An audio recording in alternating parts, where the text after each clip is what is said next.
Hello friends, welcome to our YouTube channel Brain for Code learning. तो आज का जो हमारा टॉपिक है iOS एप्लीकेशन डेवलपमेंट के अंदर वो है किस तरीके से हमने कलेक्शन व्यू के अंदर जो हेडर सेक्शन है उसको इम्प्लीमेंट करना है। और इस एग्जांपल के अंदर आप काफ़ी इम्पॉर्टेंट जो कंसेप्ट हैं हेडर को इम्प्लीमेंट करने के लिए वो सीखेंगे। तो चलिए हेडर सेक्शन के रिलेटेड मेरे पास एक लाइव रनिंग एग्जांपल है सिमुलेटर के अंदर। पहले मैं इसकी वर्किंग आपको दिखा देता हूँ, फिर मैं आपको बताऊंगा कैसे आप बड़े ही इजी और सिंपल वे के साथ इस तरीके की जो एग्जांपल्स हैं वो अपने iOS डिवाइसेस के लिए एक्स कोड के अंदर स्विफ्ट लैंग्वेज की हेल्प के साथ डेवलप कर पाएंगे। तो यहाँ पे आप देख सकते हैं सिमुलेटर के अंदर मैंने एक नंबरिंग सिस्टम वाली जो ऐप है उसका डिज़ाइन जो है वो यहाँ पे रेडी करके रखा हुआ है। आप देख सकते हैं मैंने किस तरीके से 1 से लेके 30 तक जो नंबर्स हैं उनको कलेक्शन व्यू की हेल्प के साथ ग्रिड की फॉर्म के अंदर जो है वो डिस्प्ले करवाया हुआ है। और कलेक्शन व्यू के टॉप पे आप देख सकते हैं नंबर्स 1 to 30। ये बेसिकली मैंने हेडर सेक्शन को यूज़ किया है ताकि कलेक्शन व्यू के टॉप पे मैं कुछ डेटा जो है वो डिस्प्ले करवा पाऊँ। तो यही आज हमने सीखना है कि कैसे हमने ये वाला जो हेडर सेक्शन है इसको इम्प्लीमेंट करना है कोडिंग के थ्रू और इंटरफेस बिल्डर के थ्रू। तो यहाँ पे आप देख सकते हैं इस तरीके की हमारी आज की एग्जांपल है। तो चलिए ये है वर्किंग हमारी आज की बेसिक एग्जांपल की। अब हम देखेंगे कि इस एग्जांपल के रिलेटेड अगर थ्योरी के रिलेटेड थोड़ा बहुत इम्पॉर्टेंट मटेरियल अगर मैं आपको बता पाऊँ तो मैं अब यहाँ पे ब्रीफली जो है वो आपको बता सकता हूँ। तो यहाँ पे आप देख सकते हैं सबसे पहले है UI कलेक्शन व्यू। तो ये एक काफ़ी इम्पॉर्टेंट क्लास है UI किट की जिसको हम यूज़ करते हैं ताकि यूज़र को डेटा जो है वो हम कस्टमाइज लेआउट की हेल्प के साथ डिस्प्ले करवा पाएँ। और काफ़ी बार हमें ज़रूरत पड़ती है कि हम जो हेडर और फुटर जो है वो UI कलेक्शन व्यू के अंदर जो है वो लगा पाएँ। तो अगर आप हेडर को कलेक्शन व्यू के अंदर इंप्लीमेंट करना चाहते हैं तो आपको जो सप्लीमेंट्री एलिमेंट्स वाला कंसेप्ट है वो आपको पता होना चाहिए। वैसे मैं इस एग्जांपल के अंदर कैसे सप्लीमेंट्री व्यू को इम्प्लीमेंट करते हैं वो भी मैं आपको बताऊंगा। तो बेसिकली सप्लीमेंट्री एलिमेंट्स होते क्या हैं, इनमें रीयूजेबल व्यूज होते हैं। तो हम एक UI कलेक्शन रीयूजेबल सेल का जो है वो यहाँ पे यूज़ करेंगे, कह सकते हो व्यू का यूज़ करेंगे। तो वो जब हम प्रैक्टिकली इस एग्जांपल को करेंगे तब आपको डिटेल में मैं आपको बता दूंगा। तो यहाँ पे और बताया हुआ है कि कलेक्शन व्यू जो है काफ़ी एक फ्लेक्सिबल वे प्रोवाइड करता है ताकि आप कंटेंट जो है वो यूज़र को अच्छे से जो है वो डिस्प्ले करवा पाएँ, प्रेजेंट कर पाएँ। अगर कहीं पे भी आप डेटा को ग्रिड की फॉर्म के अंदर या फिर किसी कस्टम लेआउट के अंदर जो है उसको डिस्प्ले करवाना चाहते हैं तो आपके लिए जो बेस्ट ऑप्शन है UI एलिमेंट को यूज़ करने की वो है कलेक्शन व्यू। तो चलिए अब बात करते हैं UI कलेक्शन रीयूजेबल व्यू। तो यही बेसिक कंसेप्ट है जिसको हम यूज करेंगे हेडर्स और फुटर को डिस्प्ले करवाने के लिए, मगर इस एग्जांपल के अंदर हम ओनली फोकस करेंगे हेडर के ऊपर। और नेक्स्ट वीडियो ट्यूटोरियल जो मैं इस चैनल के ऊपर अपलोड करूंगा उसमें मैं आपको बताऊंगा कैसे आप फुटर्स को भी जो है वो लगा सकते हैं UI collection reusable view class को यूज करके। अब बात करते हैं UI collection view flow layout. तो ये बेसिकली एक्सटेंड करता है हमारे कस्टम लेआउट के बिहेवियर को। जैसे यहाँ पे आप देख सकते हैं मैंने हर एक रो के अंदर 2 कॉलम्स जो हैं वो डिस्प्ले करवाए हुए हैं और दोनों कॉलम्स की जो विड्थ है वो इक्वल है। तो ये जो इक्वल विड्थ करने वाला कंसेप्ट है ये मैंने किसकी हेल्प के साथ इंप्लीमेंट किया है, UI collection view flow layout की हेल्प के साथ। तो चलिए फ्रेंड्स, ये थी थ्योरी के रिलेटेड थोड़ी सी इंफॉर्मेशन इस एग्जाम्पल के रिलेटेड। अब हम देखेंगे प्रैक्टिकली हमने ये वाली एग्जाम्पल कैसे इंप्लीमेंट करनी है। तो उसके लिए सबसे पहले मैं इस प्रोजेक्ट को स्टॉप कर देता हूँ, इस पूरे प्रोजेक्ट को मैं क्लोज कर देता हूँ क्योंकि हम बिल्कुल बिगिनिंग से जो एक्स कोड के अंदर इसकी जो इम्प्लीमेंटेशन है वो स्टार्ट करेंगे। तो सबसे पहले आपने करना है फाइल न्यू प्रोजेक्ट। अब आपने सिंगल व्यू ऐप यहाँ पे सिलेक्ट रहने देना है और नेक्स्ट पे क्लिक करना है। अब आपने यहाँ पे प्रोडक्ट नेम के अंदर आज की एग्जांपल का आप कोई भी जो नेम है वो यहाँ पे प्रोवाइड कर सकते हैं। तो मैं अपने अकॉर्डिंगली कुछ इस तरीके से जो नेम है वो यहाँ पे लिख रहा हूँ। बाकी सेटिंग्स आपने डिफ़ॉल्ट रहने देनी है। जो लैंग्वेज हम यूज़ करेंगे इस एग्जांपल को इम्प्लीमेंट करने के लिए वो हम करेंगे स्विफ्ट। तो चलिए नेक्स्ट पे क्लिक करते हैं। अब आपने लैपटॉप के अंदर कहीं पे भी एक जो फोल्डर है वो क्रिएट कर लेना है ताकि उस पर्टिकुलर फोल्डर के अंदर जो सारा आज का कोडिंग वाला जो डेटा है वो सेव हो पाए। तो मैं एक फोल्डर इस तरीके से क्रिएट कर रहा हूँ और इस पूरे फोल्डर में मैं पूरे का पूरा प्रोजेक्ट जो है वो क्रिएट कर रहा हूँ। तो यहाँ पे आप देख सकते हैं मेरा जो प्रोजेक्ट है वो क्रिएट हो चुका है। अगर मैं आपको बिल्ड सेटिंग्स के अंदर दिखाऊं तो जो मेरे पास स्विफ्ट का वर्जन है वो है 5 और अगर बात करें एक्स कोड की तो ये है 10.2.1। अगर आपके पास इससे हायर वर्जन है तब भी आप इस एग्जाम्पल को इसी तरीके से जो है वो डेवलप कर पाएंगे। और मेरे पास जो लैपटॉप है ये है मैकबुक एयर। तो फ्रेंड्स स्टूडेंट्स, अगर आप इस चैनल के ऊपर नए हैं, चैनल की वीडियो पहली बार देख रहे हैं तो जल्दी से इस चैनल को सब्सक्राइब कर लें, क्योंकि इस चैनल के ऊपर हम डेली प्रोग्रामिंग के रिलेटेड जो वीडियो ट्यूटोरियल्स हैं उनके सबसे बढ़िया जो मेथड्स हैं वो अपलोड करते रहते हैं, जिससे आपको प्रोग्रामिंग सीखने और समझने में काफ़ी हेल्प मिलेगी। और इन केस कहीं पे भी आपको कोई प्रॉब्लम आती है तो आप हमें यूट्यूब की वीडियो के नीचे कमेंट कर सकते हैं या फिर हमें डायरेक्टली ईमेल भेज सकते हैं। हम कोशिश करेंगे आपकी जो प्रॉब्लम है उसका जो सल्यूशन है वो जितनी जल्दी हो सके आपको दे पाएँ। तो चलिए इस एग्जाम्पल को इम्प्लीमेंट करने के लिए आपको इसका जो ग्राफिकल यूज़र इंटरफेस है वो इम्प्लीमेंट करना पड़ेगा। तो मैं अपना जो फेवरेट इंटरफेस बिल्डर वाला जो मेथड है वही यूज़ करूँगा ग्राफिकल यूज़र इंटरफेस को इम्प्लीमेंट करने के लिए। तो सबसे पहले इस ऑब्जेक्ट लाइब्रेरी पे मैं क्लिक करता हूँ और यहाँ पे मैं सर्च करता हूँ कलेक्शन व्यू, और इस कलेक्शन व्यू को मैं ड्रैग एंड ड्रॉप करता हूँ इस स्टोरी बोर्ड के ऊपर। अब मैं चाहता हूं कि जो कलेक्शन व्यू है वो मेरे मोबाइल की जो पूरी की पूरी स्क्रीन है उसको कवर अप कर पाए। तो मैं इसके लिए यहाँ से जो कंस्ट्रेंट्स हैं वो अप्लाई करूँगा। चारों साइडों पे आपने 0 0 ऐड करना है और इस चारों कंस्ट्रेंट्स को अप्लाई करना है इस कलेक्शन व्यू के ऊपर।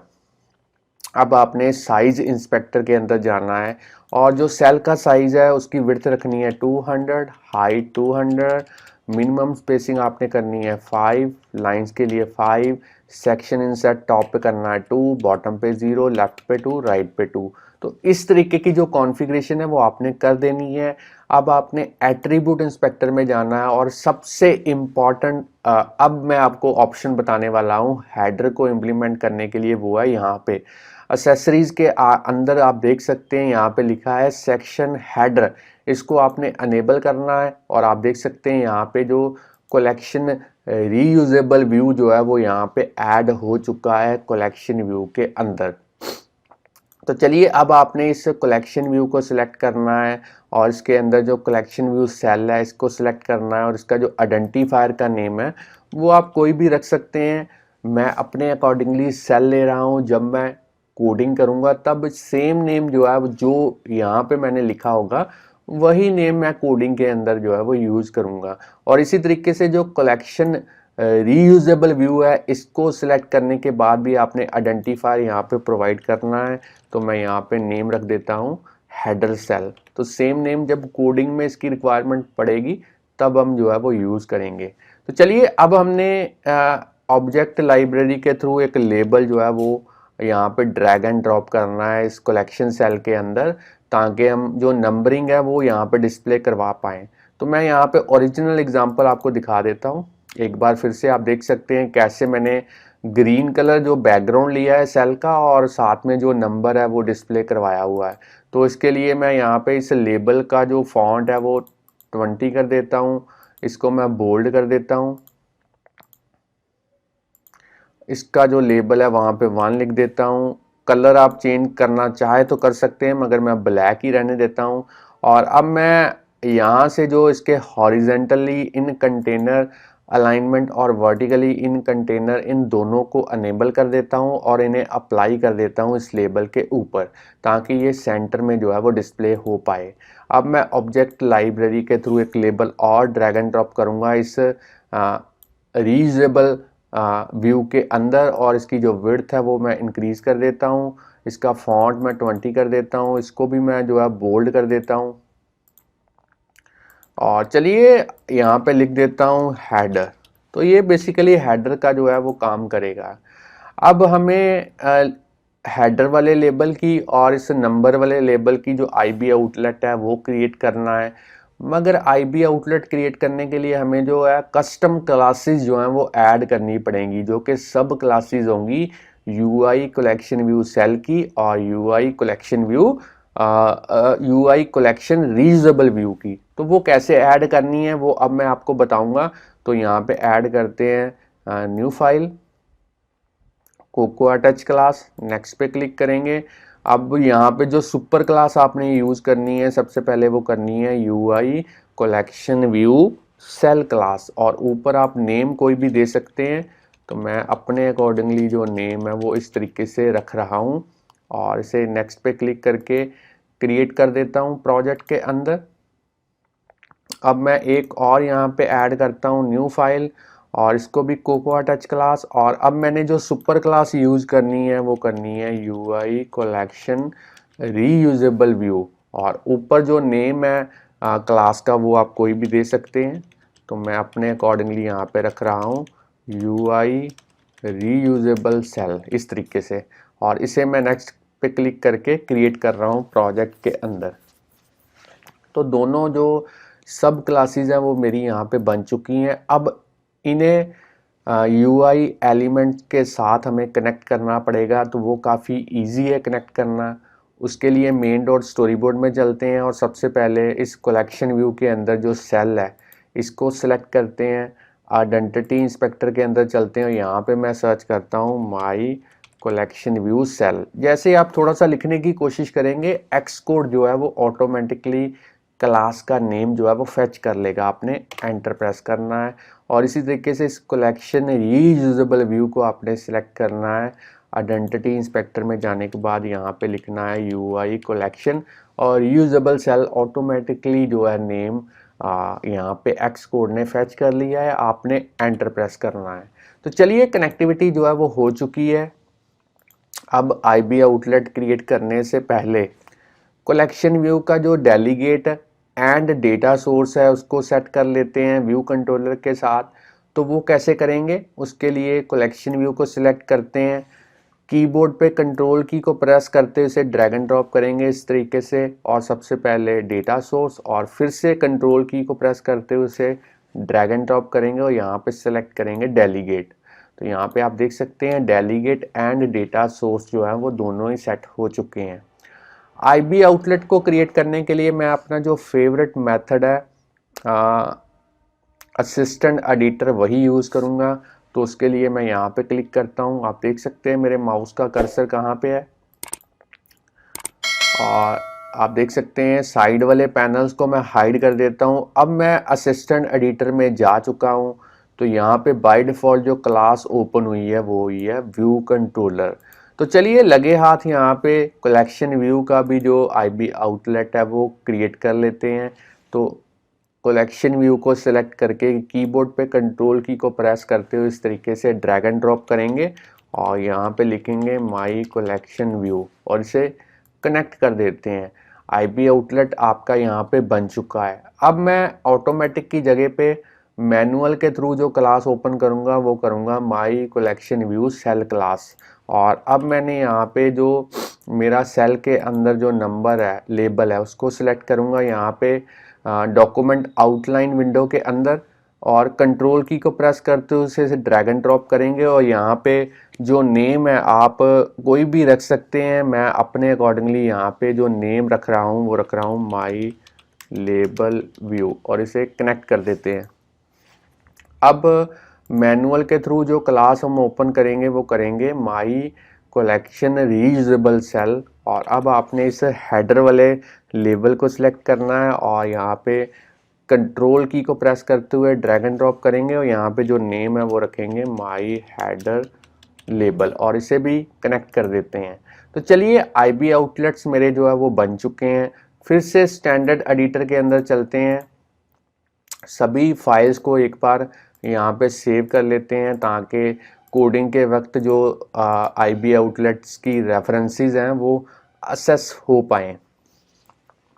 तो चलिए अब हमने व्यू कंट्रोलर के अंदर जाना और सिंपली अपना जो कलेक्शन व्यू है उसको इम्प्लीमेंट करना है और सेक्शन हेडर को भी हमने प्रॉपरली यहाँ पे कोड करना है।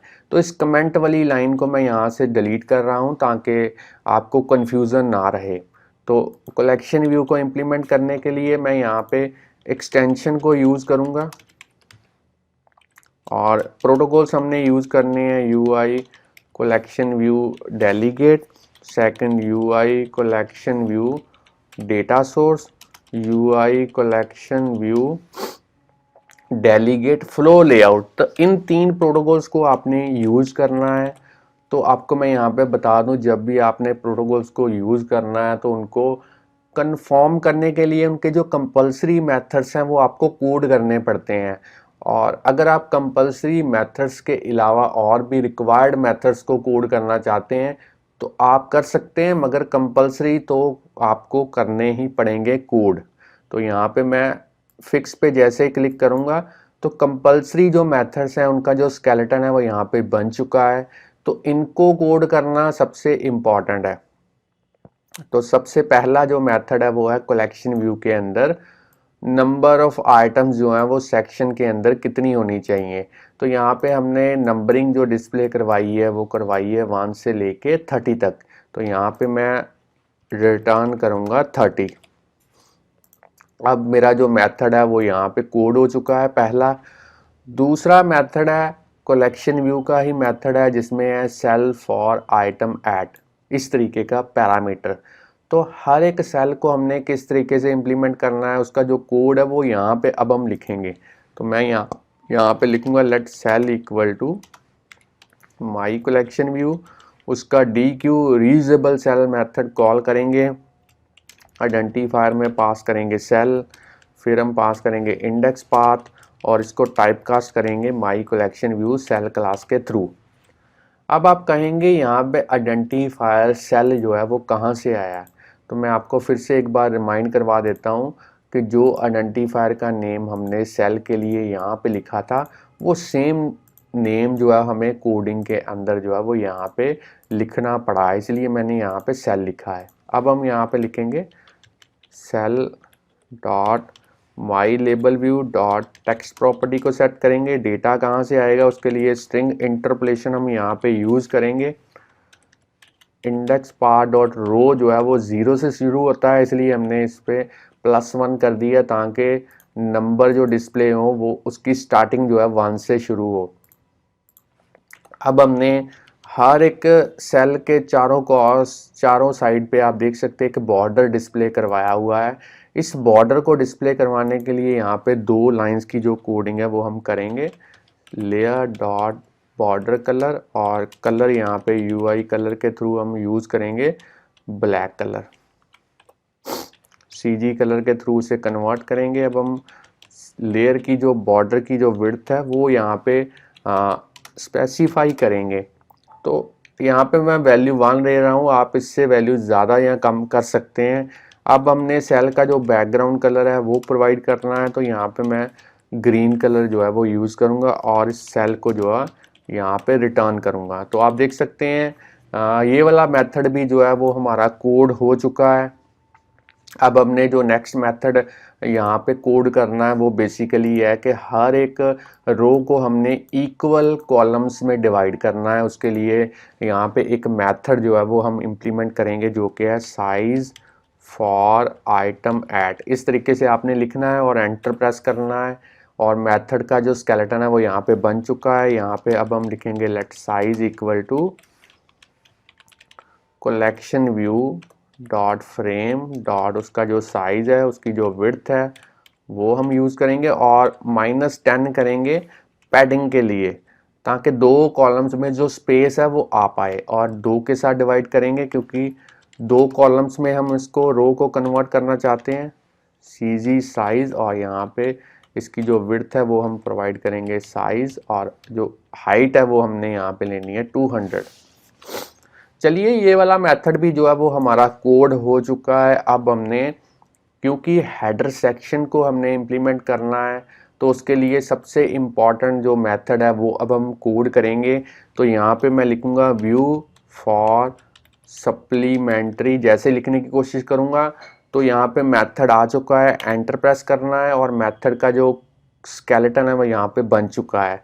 अब हम यहाँ पे स्विच स्टेटमेंट को यूज़ करेंगे सेक्शन हेडर को फाइंड आउट करने के लिए, और यहाँ पे केस लगाएंगे अगर वो UI collection view dot element, यहाँ पे देख सकते हैं एलिमेंट काइंड सेक्शन हेडर है, तब हम यहाँ पे कोड लिखेंगे कॉलम लगा के। यहाँ पे अब हम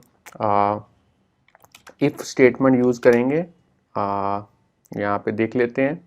तो बेसिकली स्विच को पहले मैं यहाँ पे इस तरीके से लिख देता हूँ ताकि जो है उसका जो पूरा पैटर्न है वो यहाँ पे बन पाए। अब हम यहाँ पे लिखते हैं काइंड, पैटर्न में हम लिखेंगे UI collection view dot element kind section header. अब हम कोड के अंदर लिखेंगे if let equal to header view, एक कांस्टेंट लेते हैं, डेटा कहाँ से आएगा माई कलेक्शन व्यू का DQ। अब हमने सप्लीमेंट्री व्यू वाला जो यहाँ पे मेथड है वो यूज़ करना है, और ऑफ काइंड में काइंड को पास करेंगे, और यहाँ पे जो आइडेंटिफायर का नेम है वो हम लिखेंगे हेडर सेल। अब हमने यहाँ पे लेना है इंडेक्स पाथ और इसको टाइप कास्ट करना है माई कलेक्शन रीयूजेबल सेल जो क्लास थी उसके थ्रू। और अब आप कहेंगे हेडर सेल जो है वो कहाँ से हमने यूज़ किया, तो मैं आपको एक बार फिर से यहाँ पे दिखा देता हूँ कि यहाँ पे आप देख सकते हैं मैंने इस रीयूजेबल सेल के अंदर जो आइडेंटिफायर का नेम लिखा था वो लिखा था हेडर सेल। तो सेम नेम अब हमने कोडिंग के अंदर भी जो है वो यूज़ किया है। तो चलिए अब हमने यहाँ पे यूज़ करना है हेडर व्यू डॉट, यहाँ पे देख लेते हैं, यहाँ पे आपको एक्सक्लेमेशन की जगह पे क्वेश्चन मार्क को जो है वो यूज़ करना पड़ेगा, और इसको एक बार मैं सेव कर देता हूँ। और अब मैं यहाँ पे माई हेडर लेबल की जो टेक्स्ट प्रॉपर्टी है उसका सेट करता हूँ, और उसमें जो है मैंने प्रिंट करवाना है हेडर के अंदर नंबर्स 1 to 30। और अब हमने इस हेडर व्यू को सेक्शन हेडर के लिए जो है रिटर्न करना है। और अगर डिफ़ॉल्ट पे जाता है हमारी जो ये वाली स्विच वाली स्टेटमेंट का पहला केस नहीं चलता, तो बाय डिफ़ॉल्ट जो चलेगा उसमें हम रिटर्न करेंगे UI कलेक्शन रीयूजेबल, एक ब्लैंक व्यू जो है वो इसको पास करेंगे। और स्विच स्टेटमेंट के बाहर भी हमने जो है सेम इसी वे के साथ UI कलेक्शन रीयूजेबल व्यू की जो एक ब्लैंक ऑब्जेक्ट है वो पास करेंगे। तो चलिए फ्रेंड्स इसको सेव करते हैं, और अब हमारा जो ये वाला मेथड है ये भी रेडी है। आप चाहें तो वीडियो को यहाँ पे पॉज करके इसकी जो कोडिंग है वो नोट डाउन कर सकते हैं। तो अब मैं इस ऐप को बंद करता हूँ यहाँ पे, और जो इम्प्लीमेंट की है हमने ऐप उसको अब हम बिल्ड एंड रन करेंगे। तो ग्राफिकल यूज़र इंटरफेस बिल्कुल रेडी है मेरा। अब मैं इसको यहाँ पे बिल्ड एंड रन करता हूँ और देखते हैं किस तरीके से जो आउटपुट है वो मेरी इस ऐप की निकल के आती है। तो ऐप बिल्ड हो चुकी है सक्सेसफुली विदाउट एनी एरर, और इसकी आउटपुट अब हम देखते हैं किस तरीके से निकल के आती है। और यहाँ पे आप देख सकते हैं बिल्कुल प्रॉपरली जो डेटा है वो डिस्प्ले हो चुका है कलेक्शन व्यू के अंदर। और ऊपर जो है वो यहाँ पे जो सेक्शन हेडर है उसमें भी जो यहाँ पे नंबर है वो लिखा आ चुका है। तो यहाँ पे आप देख सकते हैं कैसे हेडर के अंदर नंबर्स 1 to लेके 30 तक जो है वो लिखा जा चुका है। तो फ्रेंड्स ये थी हमारी आज की एग्जांपल, कैसे हमने सप्लीमेंट्री व्यू को यूज़ करके सेक्शन हेडर को इम्प्लीमेंट करना है कलेक्शन व्यू के अंदर। अगर आप इस एग्जांपल के बारे में जान पाए हैं तो जल्दी से इस वीडियो को लाइक कीजिए। अगर और भी वीडियोस हमारे चैनल के ऊपर आप देखना चाहते हैं तो चैनल को सब्सक्राइब करना मत भूलिए, बेल आइकॉन को प्रेस कीजिए ताकि जैसे ही हम कोई नई वीडियो अपलोड करें तो उसका जो नोटिफिकेशन है वो आपके पास पहुंच पाए। तो चैनल के साथ बने रहिए, वीडियोस देखते रहिए, प्रोग्रामिंग सीखते रहिए। Thanks friends for watching our videos. मिलते हैं नई वीडियो के अंदर किसी नए कंसेप्ट के साथ, तब के लिए बाय बाय।